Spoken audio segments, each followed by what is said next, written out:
ঠান্ডা পর দেখেন কালারটা আরো সুন্দর হয়ে গেছে। এবার দেখেন সিমের রেসিপিটা কত সুন্দর লাগছে, কালারটাও কত সুন্দর হয়েছে দেখেন। এই যে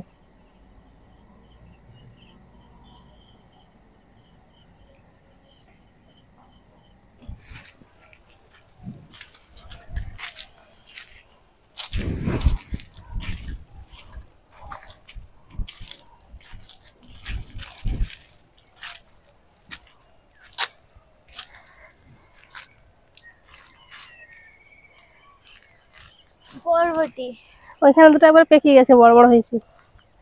আসসালামু আলাইকুম, মেহেক কিচেনে আপনাদের সবাইকে স্বাগত। আজকে আমি শীতের সবজি সিম দিয়ে দারুণ মজার একটা রান্না দেখাবো, সিমের পাতুরি। আর এটা যদি একবার খান তাহলে পরে মাছ মাংস খাওয়া ভুলে যাবেন, একবার বানিয়ে খেলে প্রতিদিনই বানিয়ে খাবেন। তার জন্য সিম লাগবে। আর দেখেন চলে এসেছি আমাদের সিমের জমিতে। দেখতে পাচ্ছেন একদম সাদা মনে হচ্ছে ফুল গাছ, এত ফুল ফুটেছে। আর দেখেন কতটা এলাকা জুড়ে আছে। তাও তো অনেক কেটে কেটে ফেলে দিয়েছি, এইসব এইদিকে দিকে চলে যাচ্ছিল। দাদা ভালো সিম, একদম সাদা ফ্রেশ। এই যে মেঘ তোর ওইদিকে অনেক আছে। এই যে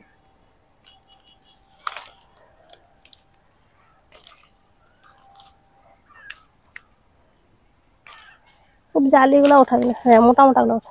একটু বীজ বীজ ছলা থাকলে ভালো লাগে খেতে। এখানে কটা পড়ে আছে। আমরা ভাবছিলাম যে সিম মনে হয় ধরবে না, এত গাছ হয়ে গেছিল, মানে আমরা অনেক আগে লাগিয়ে দিয়েছি। আর এই সিমের নিয়ম হচ্ছে শিশির পড়বে তবেই ধরবে। তো শিশির পড়তে লেগেছে আর এখন দেখেন প্রচুর ধরতে শুরু করেছে। এত গাছ ছিল, মানে প্রতিদিন মনে হয় 5 কিলো করে উঠতো। সব কেটে দিয়েছি।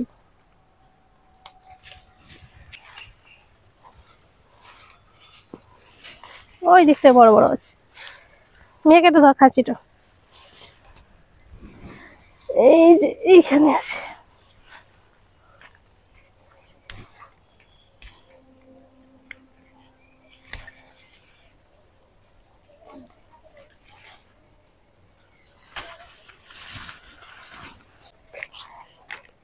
আপনাদেরকে তো সিমের মাচানটা করা দেখিয়েছিলাম, কিন্তু দেখেন মাচানটা ফাঁকা আছে, মাচানে ওঠেনি ওরা।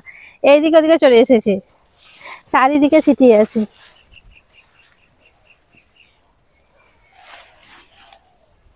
যত্ন করতে গেলে আরো বেশি হতো। ও ফাঁকে ফাঁকে সব ধরিয়েছে, দেখতে হবে। ওই সাইডটাই আছে।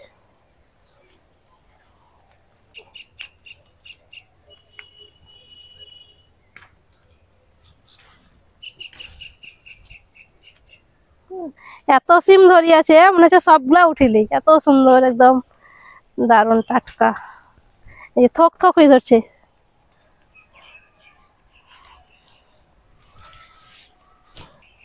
অনেকগুলা সিম উঠিয়ে নিয়েছি, এবার সোজা রান্না চলে।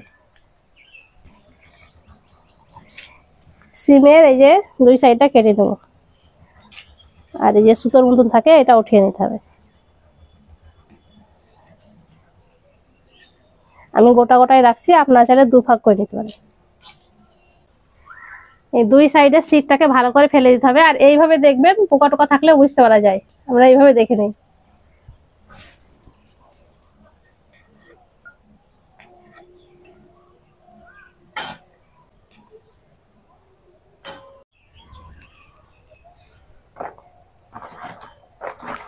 সিমগুলো আমি পরিষ্কার করে নিয়েছি আর পানি দিয়ে ভালো করে ধুয়ে নিব।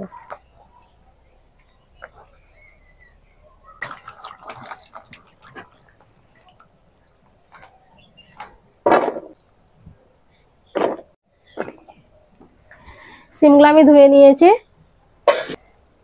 এবার আমি বেটে নিব। তার জন্য নিয়েছি 2 রকমের সর্ষে। এই যে কালোটা একটু কম নিয়েছি আর হলুদটা একটু বেশি নিয়েছি।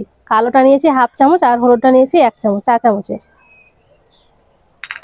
তার সাথে দিয়ে দিচ্ছি 1 চামচ এখানে নিয়েছি সাদা তেল। আপনারা চাইলে এখানে 1 চামচ পোস্ত দিতে পারেন।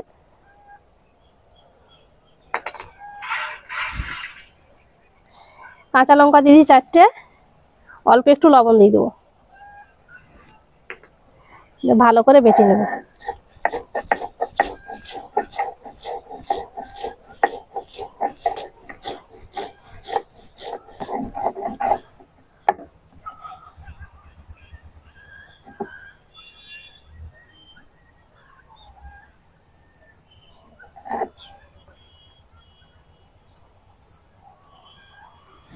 এই যে খুব ভালো করে বেটে নিয়েছি।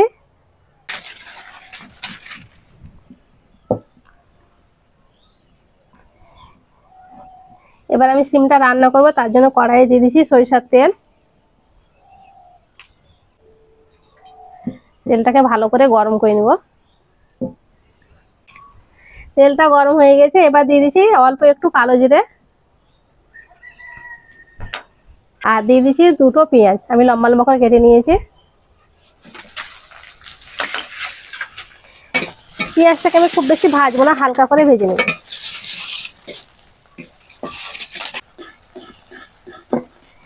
পেঁয়াজটাকে আমি হালকা করে ভেজে নিয়েছি।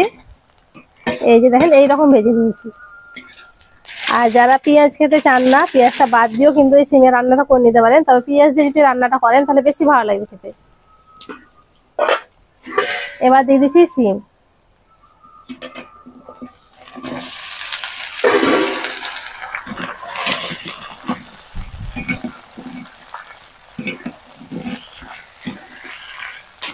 দিয়ে দেবো স্বাদ মতো লবণ।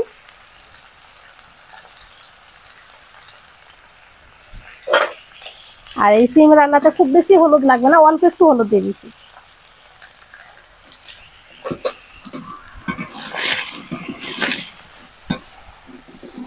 এবারে এইভাবেই সিমটাকে কিছুক্ষণ ভেজে নেব। এইভাবে সিমটাও ভাজা হবে আর পেঁয়াজটাও ভাজা হবে।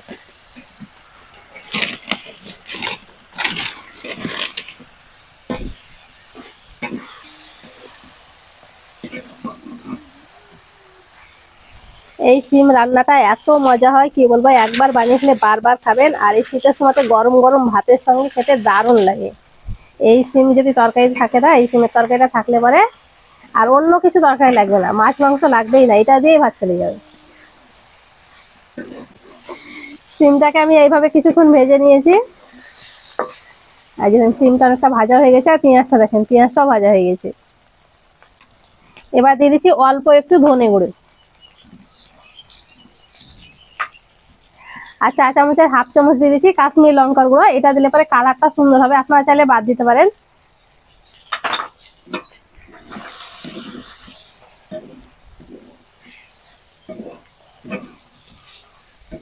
এবার বেটে রাখা সর্ষে আর তিলটা দিয়ে দেবো।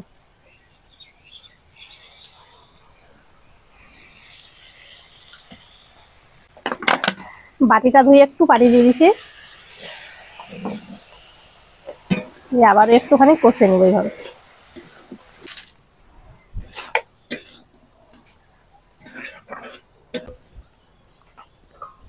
এবার ঢাকা দিয়ে দিয়ে কিছুক্ষণ এইভাবেই কষে নিব, আর একবার করে মাঝে মাঝে নেড়ে দেব।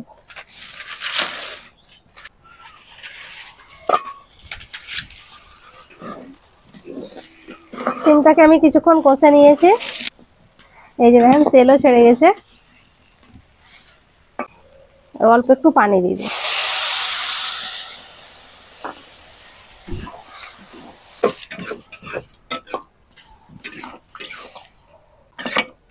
আপনারা তো সিমের অনেক রেসিপি খেয়েছেন, একবার এইভাবে রান্না করে দেখবেন, দিয়ে বলবেন কেমন হয়। এবার অল্প একটু চিনি দিয়ে দেবো।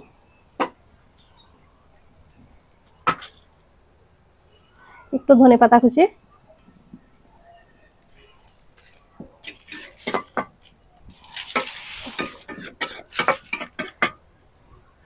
এবার ঢাকা দিয়ে হালকা আছে 5 মিনিট জাল করে নিব। আর পানিটাকে সবগুলো শুকাবো না, একটু থাকবে পানি, তবে ভাত দিয়ে মেখে খেতে খুব ভালো লাগবে। কিছুক্ষণ আমি জাল করে নিয়েছি। আর এবার দেখেন কত সুন্দর কালার হয়েছে, আর সিমটা পুরোপুরি সেদ্ধ হয়ে গেছে। এবার আমি চুলো থেকে নামিয়ে নিচ্ছি। আর এইরকম একটু রস রস রাখবেন, তাহলে পরে বেশি ভালো লাগবে খেতে। এবার একটুখানি ঠান্ডা করে নেবো, তারপরে দেখাচ্ছি আপনাদের। সিমের তরকারিটা আমি একটুখানি ঠান্ডা করে নিয়েছি। ঠান্ডা পর দেখেন কালারটা আরো সুন্দর হয়ে গেছে।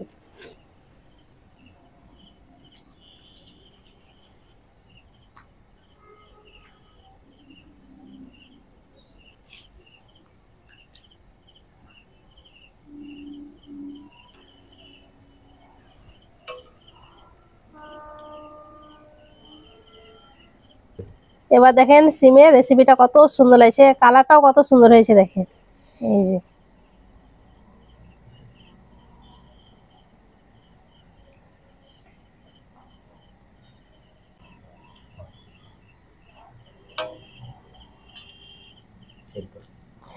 আর দেখেন কত সুন্দরভাবে সেদ্ধ হয়েছে। এই যে